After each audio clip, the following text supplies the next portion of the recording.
देखिए, हम सब की मंशा ये है कि तालाबों ने, चौपड़ों ने, कुओं ने, बावड़ियों ने हमारी पीढ़ियों को जीवन दिया है। ये तालाब वो तालाब हैं जो आसपास के पूरे वाटर लेवल को बढ़ाते ही हैं कि यहाँ हनुमान जी महाराज भी हैं, भोलेनाथ भी हैं, देवियाँ भी विराजमान हैं, आदिनाथ भगवान का मंदिर भी है और पास में मस्जिद भी है। इसलिए सभी धर्मों के लिए तालाब बहुत प्रासंगिक भी है। इसमें यदि कहीं पर भी लोगों के जो आउटलेट्स यदि मिल रहे होंगे तो उसको डाइवर्ट करने का काम करेंगे और तालाब का सौंदर्यीकरण करेंगे। इसमें एरिएटर्स लगाने वाले हैं। संस्कारधानी जबलपुर को ताल तालाबों का शहर भी कहा जाता था। गोंडवाना काल के समय में 52 ताल तालाब बताया जाता है कि जबलपुर शहर में हुआ करते थे। बहुत से इलाकों के नाम भी आपने जबलपुर में सुने होंगे जो कि ताल के नाम से उनका नाम रखा गया है, जैसे कि आधार ताल, रानी ताल, हनुमान ताल।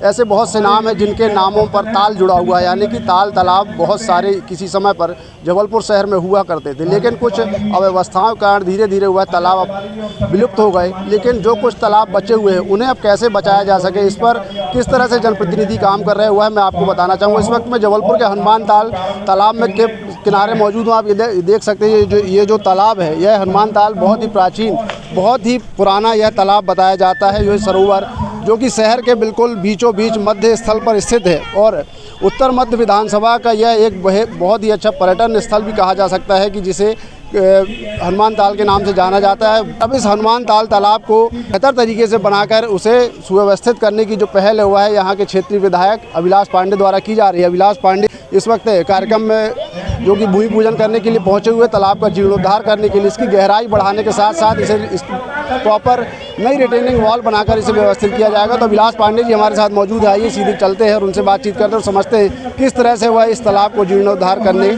जा रहे हैं। एक बड़े समय के बाद फिर से देखने मिल रहा है कि जो तालाबों के संरक्षण, जल संरक्षण की बात जो मोदी जी कर रहे थे, उसको धरातल पर संस्कारधानी में देखने मिल रही है। किस तरह से आप यह तालाब को फिर से सुव्यवस्थित करने का एक विचार आपके मन में आया है, उस पर आप आगे बढ़ रहे हैं? देखिए, हम सब की मंशा ये है कि तालाबों ने, चौपड़ों ने, कुओं ने, बावड़ियों ने हमारी पीढ़ियों को जीवन दिया है। ये तालाब वो तालाब हैं जो आसपास के पूरे वाटर लेवल को बढ़ाते ही हैं।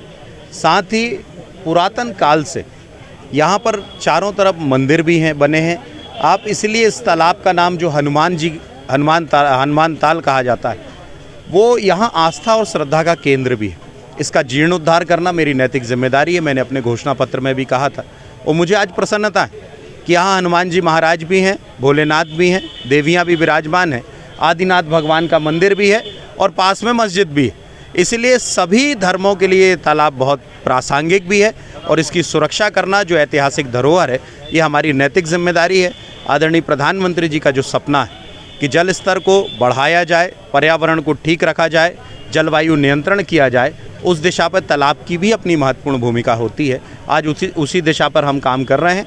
अभी 67 लाख रुपए का पहला टेंडर किया है, 1.25 करोड़ का दूसरा टेंडर करके इसको रिटर्निंग वॉल सहित इसको फेंसिंग कराकर सौंदर्यीकरण और साथ में सुरक्षित और सुंदर तालाब बनाने का काम करने वाले हैं। गंदगी एक बड़ा विषय होती है जब तालाबों की सौंदर्यीकरण या सुरक्षित करने की बात आती है, तो गंदगी सबसे बड़ा विषय होती है कि आसपास के लोग और नालियों की वजह से गंदगी, उसको लेकर भी क्या प्लान है आगे? देखिए, अभी इस तालाब को इसमें पूरा सर्वे हुआ है। इसमें यदि कहीं पर भी लोगों के जो आउटलेट्स यदि मिल रहे होंगे तो उसको डाइवर्ट करने का काम करेंगे और तालाब का सौंदर्यीकरण करेंगे। इसमें एरिएटर्स लगाने वाले हैं। एरिएटर्स के माध्यम से ऑक्सीजन तालाब के अंदर बढ़ेगी, जिसके कारण इसमें जो आप अभी देखते हैं हरा पानी, गंदा पानी जो दिखता है, उस दिशा से उसको बचाया जा सकेगा। साथ ही इसको डिसिल्टिंग करने वाले हैं, सारी मिट्टी को साफ भी करेंगे, रिटर्निंग वॉल बनाएंगे ताकि घूस के माध्यम से ये तालाब खोखले ना हो पाएँ। अभी घूस की बड़ी समस्या यहाँ पर है। इसलिए इन सारे विषयों को, जिसको कहते हैं कि मल्टी डायमेंशनल टास्क, लेकर हम काम कर रहे हैं।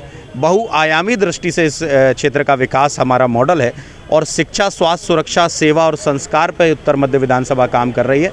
आज सेवा की दृष्टि से तालाब का उन्नयन करने वाले हैं। एक समय जबलपुर में 52 ताल तालाब हुआ करते थे, लेकिन अच्छी बात यह है कि सबसे ज़्यादा तालाब अभी भी आपकी विधानसभा में है। तो क्या पूरे तालाबों को संरक्षित करने का आगे कुछ प्लान है आपका? जी हाँ, मेरी नैतिक जिम्मेदारी है और हम पूरे तालाबों का संरक्षण भी कर रहे हैं। हमारे पास हनुमान ताल है, कल 2 दिन के अंदर रानी ताल का भी भूमि पूजन कर रहा हूँ और आज मुझे बताते हुए प्रसन्नता है कि अभी 2-3 दिन पहले माननीय मुख्यमंत्री जी से मिला था। हम 8.5 करोड़ रुपए का एक DPR जो माढ़ो ताल तालाब का है, वो तालाब का बनाकर मैंने भेजा है। जल्दी उसकी स्वीकृति होगी और माड़ोताल तालाब को एक ऐसा सुंदर तालाब बनाऊंगा जिसको देखने के लिए सिर्फ ना संस्कारधानी आसपास के लोग भी पहुंचेंगे।